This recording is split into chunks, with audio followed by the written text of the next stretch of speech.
Tonight, the province is in the hot seat over just how many new homes it says it's built. CBC has exposed the truth.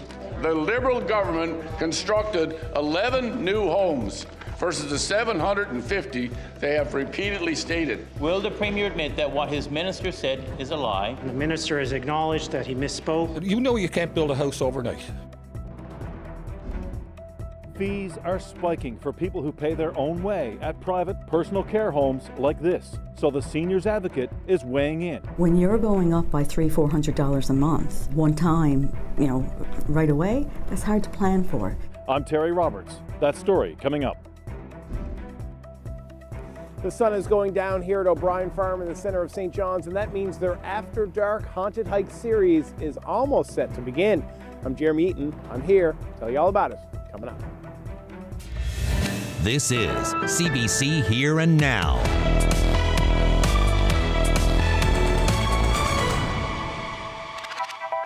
Good evening and welcome to Here and Now. The provincial government is making some questionable claims, saying hundreds of homes have been built in recent years to address the current housing crisis. But Here Now's Rob Antle has been breaking down the numbers, and as you're about to hear, they don't add up.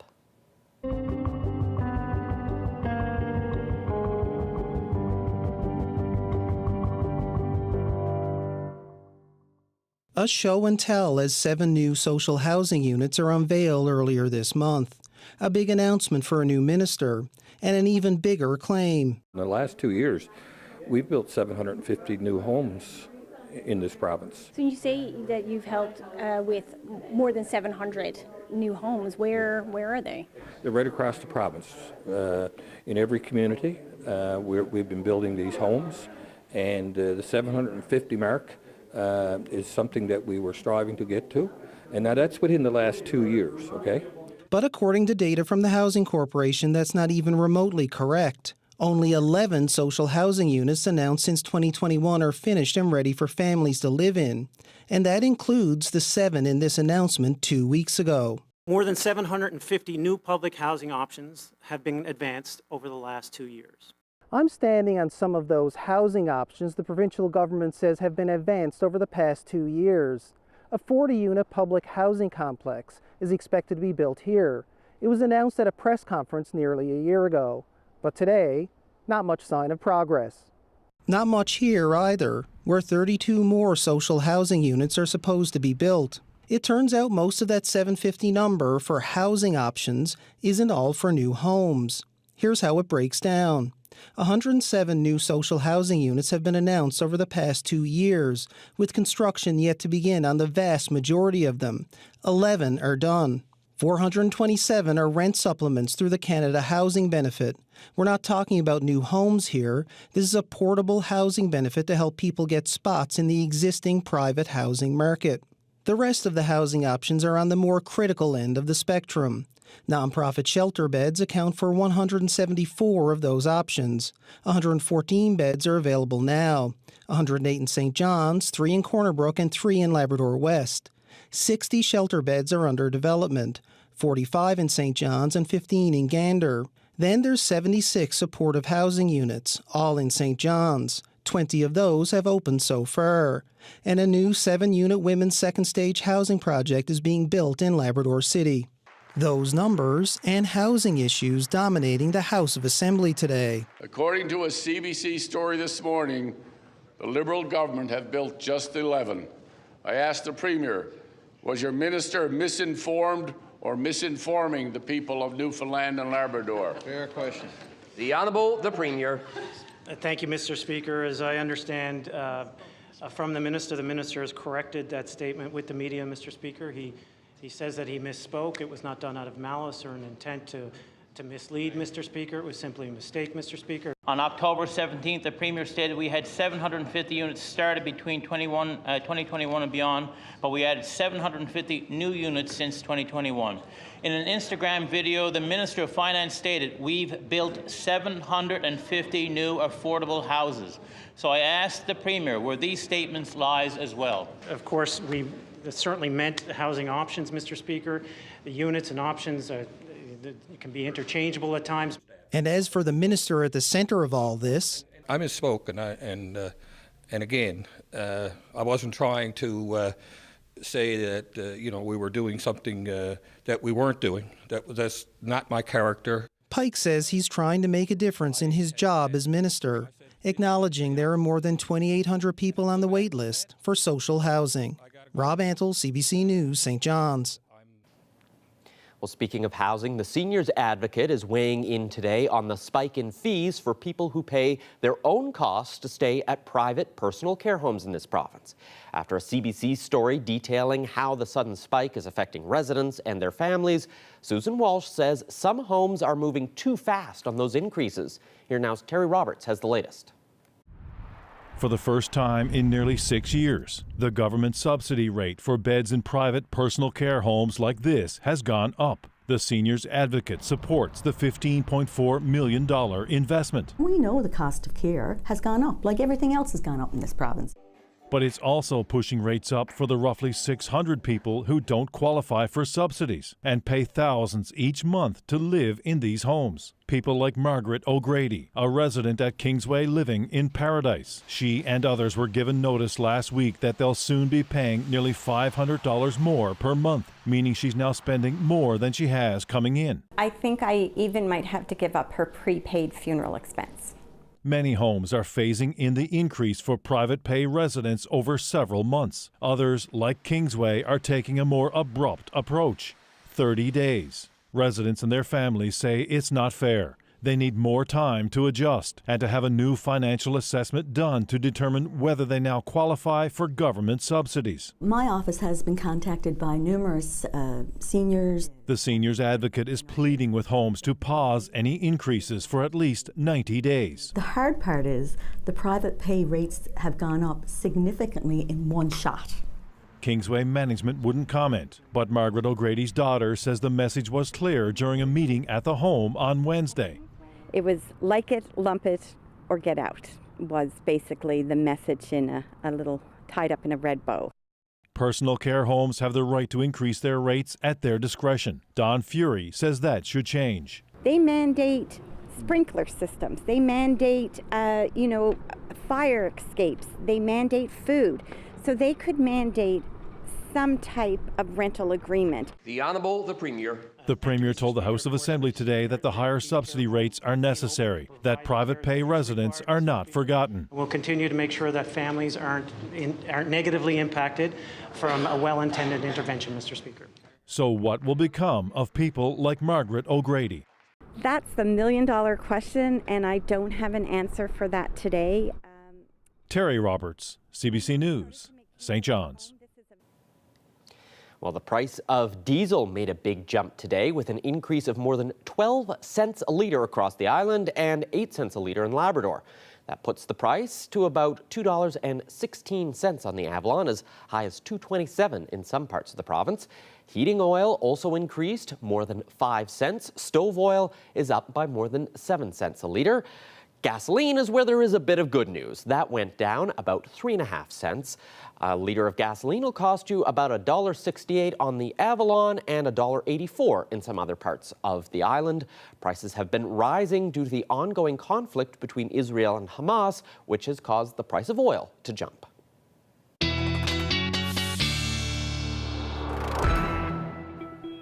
Good evening. I'm Heather Gillis, filling in for Ashley Brawwaller tonight, tomorrow, and into next week. Let's take a look at our current conditions here in St. John's right now. It's 10 degrees outside. It's cloudy right now. The sun starting to set. Our winds are from the west, 35 kilometers per hour westerlies. The story really right across the province right now. Today's highs for the island as warm as 16 in Deer Lake and Badger. That is above seasonal for this time of year, where our daytime highs are usually around 8, 9, 10 degrees for the island. Cooler along many parts of the coast on the island, and as cool as 10 in St. Anthony, and in the single digits in some parts of Labrador, Nain down to Labrador City.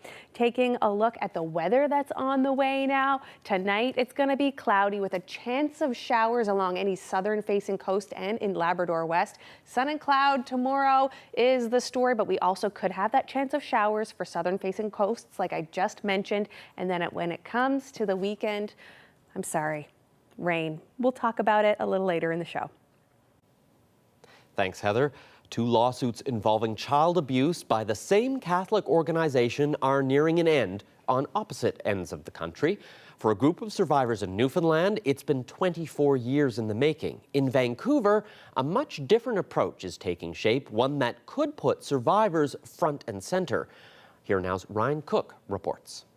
It's been 3 years since former students of 2 Catholic boys' schools in BC started coming forward. With more than 100 former students now involved, it appears their class action lawsuit is coming to a close. A lawyer for the students says negotiations are ongoing for a process to settle the case outside of court. There will have to be still full disclosure of evidence as to what happened, what the schools knew about the abuse by the Christian Brothers, what measures they took or didn't take to prevent it. Both Vancouver College and St. Thomas More Collegiate say they want to go to a mediator. They say it's an important step for truth and reconciliation. The schools were staffed in part by 6 men transferred from the Mount Cashel Orphanage between 1975 and 1981. All 6 were later convicted for abusing kids at the notorious St. John's Orphanage. It's alleged they continued to hurt kids in British Columbia. If the Vancouver case is wrapping soon, it'll be in stark contrast to the Mount Cashel civil case, which has been ongoing for 24 years. Survivors expect to start getting paid soon, but it's been a long wait, and not everyone has made it. This man, John Doe, 26, told CBC News in 2020 that he hoped to live to see the end of the case. He died a year later. Joe Fiorante says they want to avoid a similar fate. Those gentlemen there have been through many trials, many bankruptcy claims, and are still seeking civil justice, 50 years later, 60 years later. And that's something that's weighing very heavily on us. Consider the case of Sean Monroe, a man who died 1 year ago this week. He told his family he was abused at Vancouver College and that he couldn't get over it. He died of complications related to alcoholism. The Vancouver survivors say they don't want to lose anyone else during this process. The schools say if all goes well, barring any delays, they should be able to reach a settlement by year-end. Ryan Cook, CBC News, St. John's. A surgeon who spoke out about the huge backlog of surgeries during the height of the COVID-19 pandemic says we aren't out of the woods yet. Urologist and Medical Association committee member Paul Johnston says wait times are being addressed for some, but many others who need surgeries still have their lives on hold. Things like cancer cases, some of the more pressing stuff, the cardiac stuff, the wait times are starting to come down, so the efforts are bearing fruit. But we're not all the way there. There are still a whole bunch of people in this province who have a surgical problem that is not cancer or something otherwise urgent, but is nonetheless really affecting them. I've said it before, but there's a lot of guys in their 30s, 40s, gals too, with mortgages to pay, mouths to feed, that because of what's wrong with them, they can't work, or they can't, and this affects their family. This affects their mental health, their participation in the community. So those issues, I think, and I'm speaking in broad terms here, but it's from what the NLMA can see, those issues are the next that need to be addressed. So what needs to happen next? In about 15 minutes on Here Now, we'll have more with Dr. Paul Johnston. He'll give his first-hand perspective on what it was like being inside the medical system during a raging pandemic. Well, the provincial government says it's going to cover the cost for sensors that continuously monitor blood sugar levels for kids with diabetes. Right now, they can cost $300 to $400 a month.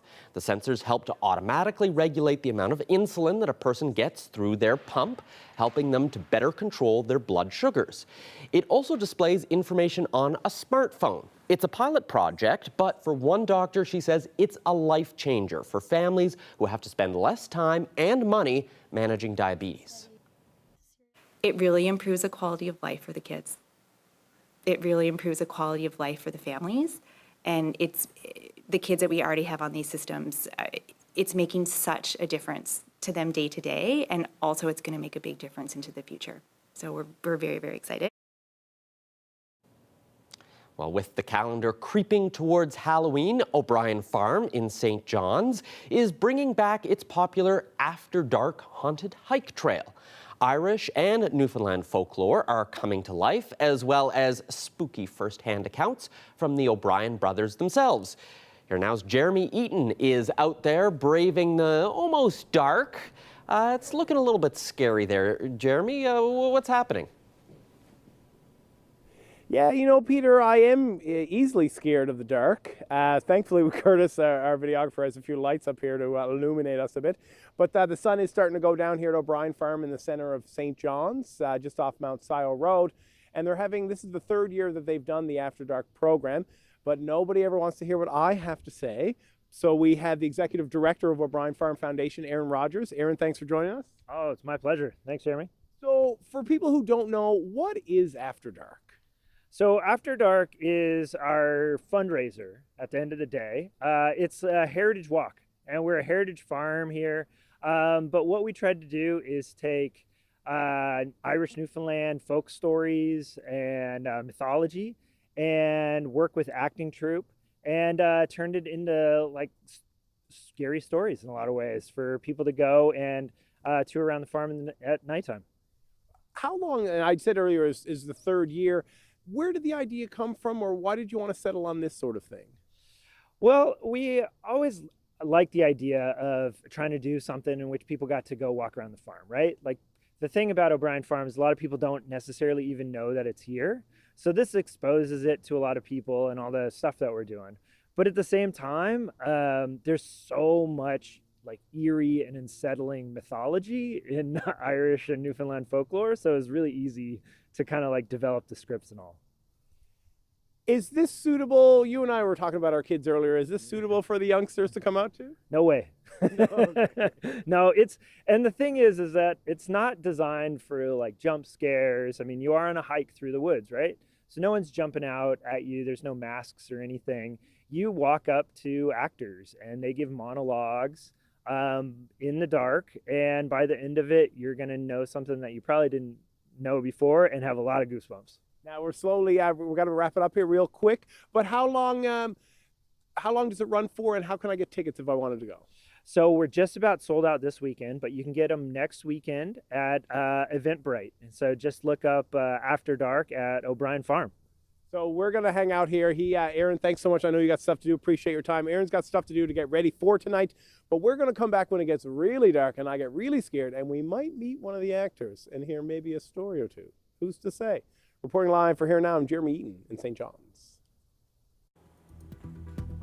And in the weather, nothing really spooky over the next 24 hours, but there is some rain in store for the weekend. Tell you all about it coming up next.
Well, last night I was giving Ashley a bit of a hard time about the not great looking weekend forecast.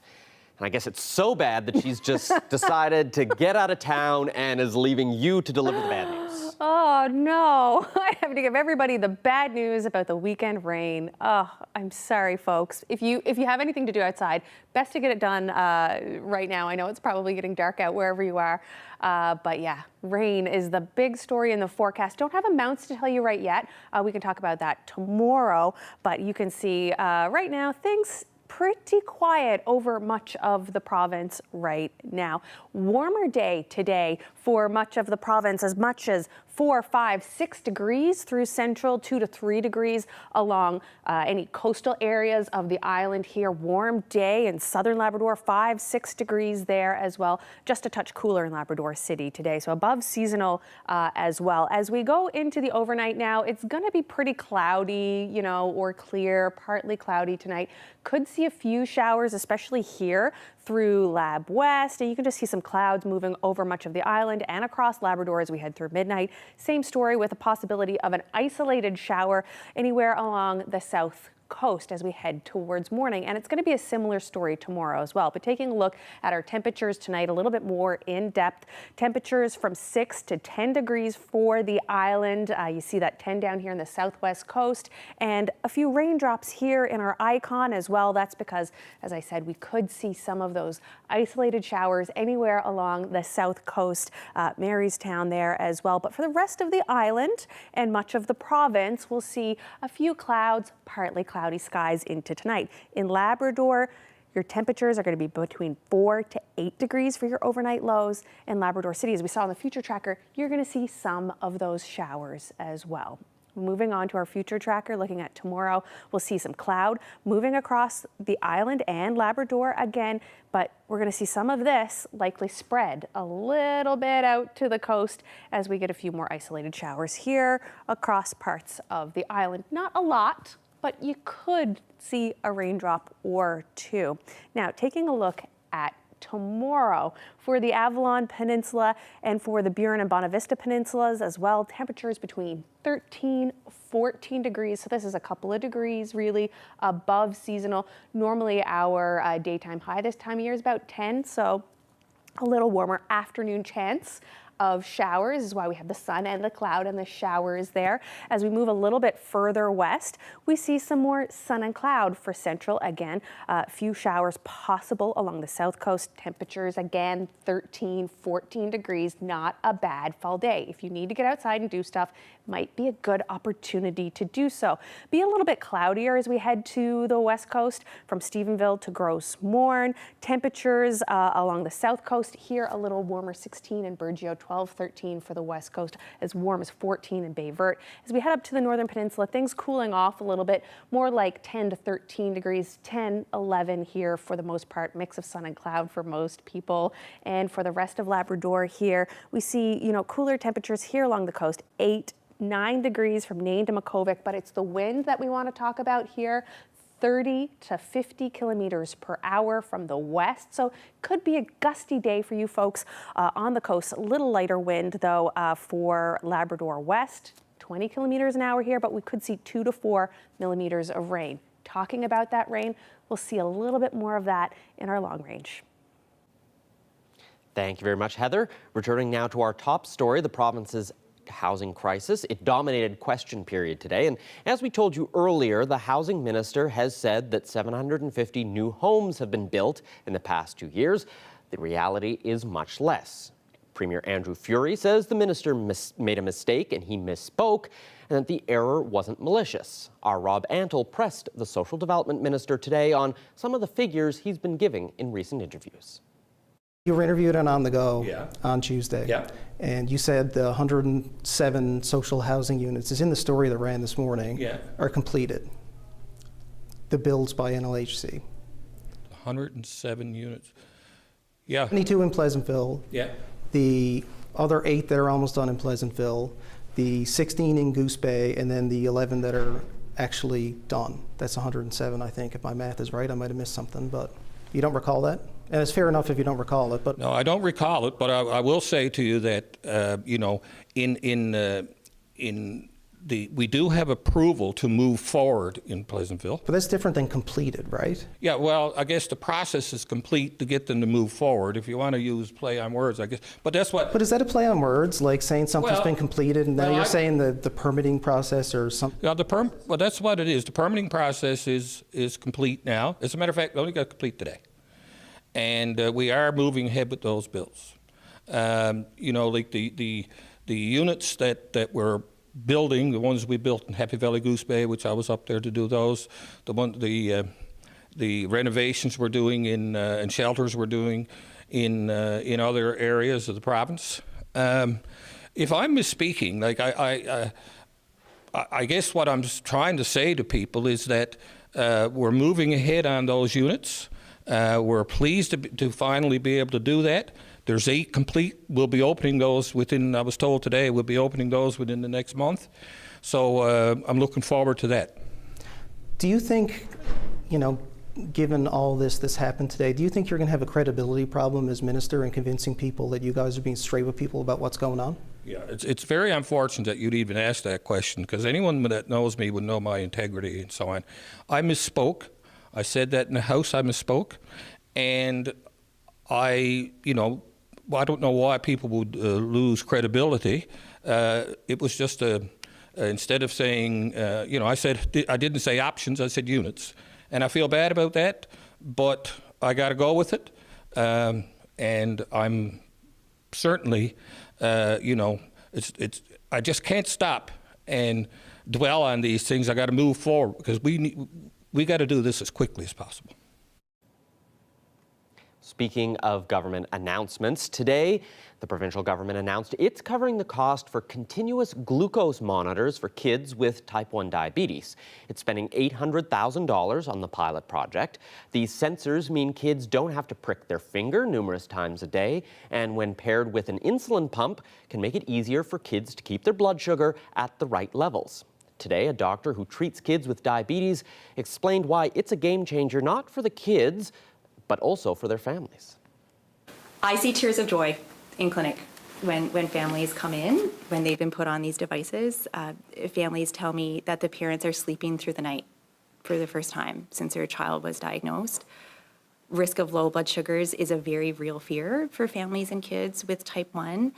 When they happen overnight, children can sleep right through it, right? So the only way to really know if your child is low overnight, if they're not wearing a sensor, is to be getting up overnight and checking their blood sugars. The sensors, when we're wearing them, if the blood sugar is dropping quickly or if they have a low blood sugar, alert and wake up the parents so they can get up in time to prevent the low from happening or treat it if it has happened. So people are sleeping. It's changing the conversation with our patients. It's changing the relationships within the families because it's taking away a lot of stress. When you have a kid with type 1 diabetes, a lot of your thoughts in a day are, what did my child eat? Is my child running around? Is my child going to have a low blood sugar? Is my child going to have a high blood sugar? It's estimated that people living with type 1 diabetes have an additional 70 to 100 decisions they make in a day just because of their diabetes. These sensors, and particularly when they're worn with a hybrid closed loop system, are acting to take away some of those decisions because the pump autonomously is going to increase and decrease. We're seeing less lows, we're seeing less highs. And so it's changing the stress level in families. It's changing the amount of time a family spends discussing diabetes. One family said to me, after being newly on the system, that they had their first meal, that they sat down together as a family and did not talk about diabetes because they knew the blood sugars were okay. And then they went to bed and slept all night, which hadn't happened since their child was diagnosed. So I can't emphasize enough the impact it's having for our kids and their families.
Dr. Paul Johnston was there when the COVID-19 pandemic hit. He was there when it brought Newfoundland and Labrador's health system into a crisis. He watched as wait lists for surgeries grew, and now he says we're not out of the woods yet. The Urologist and Medical Association committee member spoke to Here Now's Mark Quinn about the situation. So I wanted to take you back to during the pandemic. What was it like being a surgeon in those years when we were in a shutdown, essentially? That was hard. That was really hard. You have two competing voices in your conscience. On the one hand, you've been trained to look after folks, and you've dedicated decades to the process, and you believe that what we need to do here is do the surgeries, get these tumors out of these poor folks, right? They're suffering.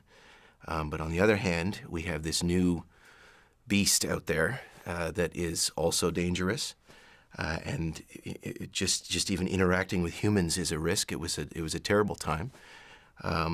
It was beyond frustrating, I think would be the best way to put it. Lying awake at night, it was bad, because you want to look after these folks and you can't, and you're just thinking how hard it is for them. They're at home, and they have this thing in them that's growing, and it needs to come out. And every day is the clock is ticking. So yeah, it sucked. In terms of patients, what was it like for patients? How were they affected by this? They had it worse than the surgeons did, because they were the ones who had to live it, knowing that there's something in there that needs to come out, and that time is, not all tumors are the same, but in general terms, time is of the essence, and just having to wait, not knowing when they're going to have a chance to have it removed, versus the risk of being in public and contracting or transmitting the virus, knowing that because they have a cancer diagnosis that they are, a little more vulnerable as far as their immune system is concerned. They had a hell of a go, and it was hard to watch, and it was hard to know that I am to be their advocate, and struggling to find a way to do that. Navigating the different risks that they faced. It was really hard. It must have affected outcomes. I guess in two ways. People didn't get the surgeries they needed as quickly as possible, and perhaps you would know more, but were people were diagnosed later because of the pandemic? Research is starting to emerge on a number of different fronts. This was sort of an obvious risk that the medical community, the surgical community knew, and research is starting to emerge that suggests that you are seeing patients who would ultimately get to the operating table with disease that was a little bit more advanced than it had been before. Now, that sucks, but we have to weigh that against the risk of what would happen if we had simply carried on as before, what happens with a completely unchecked COVID-19 virus. So we have this hindsight now, and you're starting to see these negative effects of the lockdowns, manifest themselves. But we have to remember at the time, you're looking at a situation, a completely novel virus, nothing like this before, in terms of the length of time of the incubation period, all of that. It was really hard to figure out what to do. We hadn't seen it before. In 2022, you were one of the people who spoke about the fact that there was a backlog of 6,000 surgeries at 2 hospitals in St. John's alone. Yes. Yeah, that was really hard. As the pandemic unfolded longer and longer, that backlog, gets harder to ignore. And then you start getting to the point where you're wondering if the competing risks are tipping over. I mean, how do we know the answer to these questions really? I don't know that it's knowable in a real, true mathematical, scientific sense. But I guess my own conscience started saying, I'm worried here. Now again, that's just one voice, right? We have to look at the public health voice. We have to look at, there's many people who, have skin in the game. It was hard. At that point, I felt I had to speak up. I want to speak to you today because I want to talk about where we are now. We had that backlog. How are things going? Are we addressing that backlog? We are. There's no question that the administration, that the political players are trying to move the chess pieces on the table to get the surgeries done. And I can tell you from the NLMA's perspective, in looking at the numbers, which we watch, you can see that things like cancer cases, some of the more pressing stuff, the cardiac stuff, the wait times are starting to come down. So the efforts are bearing fruit. But we're not all the way there. There are still a whole bunch of people in this province who have a surgical problem that is not cancer or something otherwise urgent, but is nonetheless really affecting them. I've said it before, but there's a lot of guys in their 30s, 40s, gals too, with mortgages to pay, mouths to feed, that because of what's wrong with them, they can't work, or they can't, and this affects their family. This affects their mental health, their participation in the community. So those issues, I think, and I'm speaking in broad terms here, but it's from what the NLMA can see, those issues are the next that need to be addressed. I think it's fair to say we've turned a corner, and it feels good. Yes, let's get back to normal. Let's look after these folks who've been suffering and waiting longer than they should have been. The things that have caused the backlog that we talked about a little bit are the pandemic, and there was that blizzard in 2020, and then, of course, the cyber attack. But the other issue, I think, is the demographics. Yes. And how is that affecting surgery and backlogs? When the oil money was flowing in this province about 15, 20 years ago, probably it was time to start investing in infrastructure, in personnel, technology, you name it, in anticipation of the baby boomers, arriving at their healthcare years. And I'm not blaming any particular administration or political stripe at all, but that process didn't start to unfold. It never really did. And then all of a sudden COVID comes along, and now you have basically two tidal waves now forming one large tsunami of patients who are now waiting longer than they should be. And so it's hard to solve it because you have to unwind things that didn't happen in the past in terms of how many trained personnel, doctors, nurses, techs. These people don't appear overnight. They need years of training to become good at what they do. We can't magically create 5 more ORs because it's those rooms are so sophisticated that it takes years really to build them. And then, of course, this province is chronically, financially strapped. So these are really complicated problems to solve.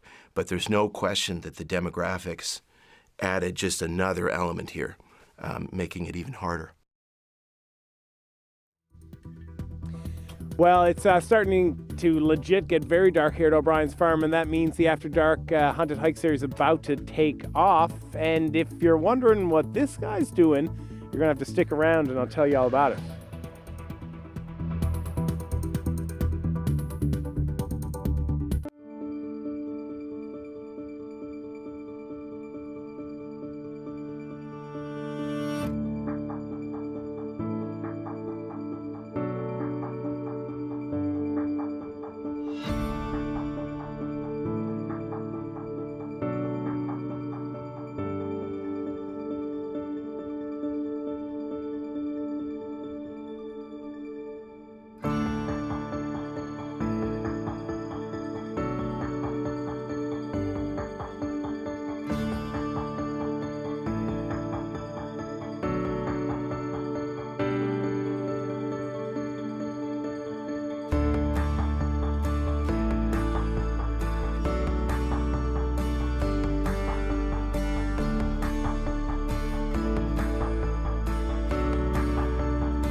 show the crowd at O'Brien Farm in St. John's is about to get spooky. Tonight is the first night in their popular fall event, the After Dark Haunted Hike. And that's where Here Now's Jeremy Eaton is. He claims he's not a scaredy cat, although, Jeremy, I'm starting to get a little worried about you, especially with the guy next to you. It looks like he's digging a grave there, so we better keep an eye on you. We just want you to come home safe, that's all. Well, yeah, no, I'm kind of terrified. I'm standing in a grave with one of the actors here who, why am I going to tell you? I'll get Pat to tell you. Pat Foran, always pleasure to see you, buddy. Good to see you too. So you're one of the actors who works on this. Why are we standing in a grave? What's the backstory of your character, Pat? So I play Jacob. Jacob is dead. This is what happens to us. We die, and but Jacob's a twin. And if you come to the O'Brien Farm to After Dark, you'll hear about James, his twin brother, who was buried alive, and we're trying to get him up. So what is this? So this is one of the many stories that people will hear if they do the 50 or so minute 1.5 kilometer hike. Mm-hmm. So how if you're dead, how did your brother? What happened there? By twins. Twins. Okay. Twins. Got that. Okay. Okay. So they thought he was me, and I went missing at my own funeral. So they buried him, and then I come to, and I'm here to dig him up. So you'll come in, so you'll entertain the folks. You'll dig a lot of dirt, I'm guessing, and a bit. I mean, God hoping. I mean, he's down there a while. I mean, there mightn't be much left of him. The mice probably got him gone, but whatever. Pat, Pat and I have known each other a long time. So Pat, you've been involved. This is the third year. You've been involved in all 3 years. Why is this something that you want to take part in year after year? Well, this started in 2021 when the performing arts were trying to figure out what to do with COVID, what could be done. And you have this beautiful, kind of spooky wooded farm that was just crying out for an event like this. So we started it 3 years ago. I was a performer in the first year, and I directed it and produced it in the second year. And this year, I'm directing From the Grave, Beyond the Grave. So we have some new pieces by Marie Jones in this year's event. Who's also your wife. She is, and she's a hell of a writer and actor and director. So, so you got a couple new pieces. Sorry, I interrupted you. No. You got a couple new pieces. Couple new pieces, and the rest of the company is Finn Shea, who was here. If you came last year, Finn was around last year. Michaela Sheldon, Marie, and myself. So we're the four actors here. But I think to answer the question, like, why come here to do this? Like, they're having so much fun at the farm. And the stories are spooky. The woods are creepy as hell at night. Like it's you put it all together, and it's as much fun for us to do as it is for the audience to experience. Now it's we got about 30 or so seconds left. Do you take pride in telling these stories and giving people a little bit of a scare as they walk through these dark, creepy little woods? Absolutely. And I would say that our goal isn't really to scare people as so much as to unsettle them a little bit. Well, do I feel unsettled? One wonders. Very well. Right now, standing in a grave with you, trying to dig me out. Yeah, 100%. All right. Anyways, but I appreciate your time. Okay. This is Pat Foran, one of the actors that you'll see here. This is going to run for the next couple of days. Almost sold out, Aaron Rodgers said. And then next weekend again, 26th to 28th. That's right. And so check it out at o'brienfarm.ca. We'd love to see you. And this is Pat Foran. I'm Jeremy Eaton. Peter, I'm not going to lie to you. This has probably been one of the weirdest places I've done a live hit. Well, you just come home safe. That's the important thing, Jeremy. Well, I'm hoping that I'm going to get out of this grave and I'm not stuck here for eternity. And Pat has to dig me out day after day. But who's to say? No, we're in pretty deep. I mean, are you going to get out? I hope so. Anyways, reporting live here now, I'm Jeremy Eaton in St. John's. Say your prayers. Well, staying with this particularly spooky time of the year, a man in New England has made it his mission to memorialize once booming businesses that have gone to bust. I thought it was a creative way to remember these stores that we grew up with and places we grew up with. Well, his motto, gone but not forgotten, he pays Halloween-inspired homage by creating tombstones to much-loved businesses that have gone belly up. Using roofing materials and a hot knife, memorials for retailers like Sears, Radio Shack, Blockbuster, do you remember that one? They come complete with the dates, so you can remember the things that maybe take you back to your childhood. We'll be back.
I'm Adam Walsh, host and producer of The Signal for CBC Radio. We took the show to the St. John's Farmers Market for the My New St. John's Expo. So it's for folks who just moved to St. John's or folks who've been here for a little bit. The way they framed it for today was whether you're from Gander or Ghana, here for a few days or even a decade, there's information here for you. So check out some of the folks we spoke to just a little while ago. So first of all, I'm going to start off with a theme for this year. Oh, yes, please. Yes, it's Youth Engaging Seniors. Youth Engaging Seniors, right, okay. Yes, Yep. Yes, it is. And so what we've done, we've asked youth to help us engage with the seniors. So we need some seniors, and the seniors are going to teach them a heritage, art or craft or song or story, and then the students are going to create something, whether they make a recipe book or they write a little story board, or whether they're going to create a craft, and that's what they're going to show at the rooms at the event in March. So we offer programs such as a recreation program, arts and crafts, education. Thursday nights we run a program called Warm Bellies, where kids from the Buckmaster community, they come in, they get supper. Yeah. We offer PD Day programming. We run a summer camp with 180 children. About 750 kids a year come through our doors. We would always refer to the MTV effect, right? So we would have immigrants who would arrive in Newfoundland and Labrador. They would eventually move on to those larger centers, Montreal, Toronto, Vancouver. And I'm seeing a shift in the other direction now. So that's really promising, and I hope that momentum continues and Newfoundland and Labrador becomes a real kind of destination of choice for newcomers here.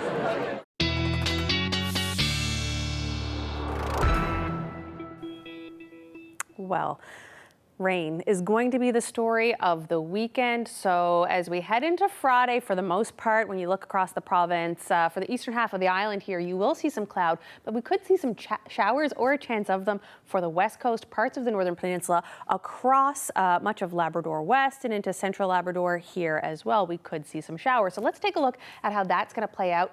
You can see this rain here approaching from the southwest as we go into Saturday morning, starting the southwest coast first, pushing across the island as it often does. And what we'll see here is for the southwest and basically all of the island, rain in the nighttime. But in the daytime, your amount of rain should vary a little bit. We will see periods of rain for the south coast for pretty much all of Saturday. For the east, it will be showers during the daytime. Central, west, northern peninsula, you could see showers or a chance of them. Temperatures pretty warm with this rain though, especially for the island. 15, 16 degrees for the most part, as cool as 13 in St. Anthony. Cooler across Labrador, anywhere from 4 to 14 degrees. We could also see, you see right here, mix rain or snow. As we go into Sunday, it's not looking like it's really any better for anyone. Looks like we will see that rain sweeping across, more of it coming up here from the south. Some clearing in here behind. It looks like there are some areas where you could see a mix, that pink right there. Let's take a look at our temperatures. For the island, still quite warm in the eastern half of the island, maybe a couple of degrees warmer, anywhere from 17 in St. John's to 16 in Grand Falls, Windsor. Cooler for the west coast and southwest coast, your temperature dropping back there for the northern peninsula as well. And what will happen is our periods of rain will taper to showers or either a chance of showers depending on where you are. Temperatures cooler in Labrador, as cool as 2 in Labrador City. Seeing some flurries there in that icon, and a mix really for other parts of Labrador. It could be rain, it could be snow. Time will tell. Taking a look at our long range now, what we see here is a fair amount of precipitation throughout the weekend. Chance of showers again on Monday. Looking nice on Tuesday where your temperatures drop back. And for central Newfoundland, Friday looking decent. That rain over the weekend, clearing a little bit Monday into Tuesday. A similar trend for western Labrador, though you could have some showers on Monday. And for Labrador, you can see you've got a fair amount of precipitation there as well. It could be rain, could be snow, depending on where you are. Tuesday looks nice in the east, though. And here is our beautiful weather photo. Not a raindrop to be seen here. This is from Yvonne Lowe, and it's peaceful Shoal Harbor Pond. And if you have any photos that you'd like to share with us, we always love to see them. nlphotos@cbc.ca. It was nice to see a bit of blue sky today. It was. Especially since we're not going to see it this weekend. No, I'm sorry. But at least it's going to be warm. It's going to be warm. So let's look on the positive side. It's not going to be cold, no. Maybe wet, but at least it'll be warm. Wet, windy, warm. The 3 W's. 3 W's. And that's it for us tonight. Thanks everyone for watching. Good night.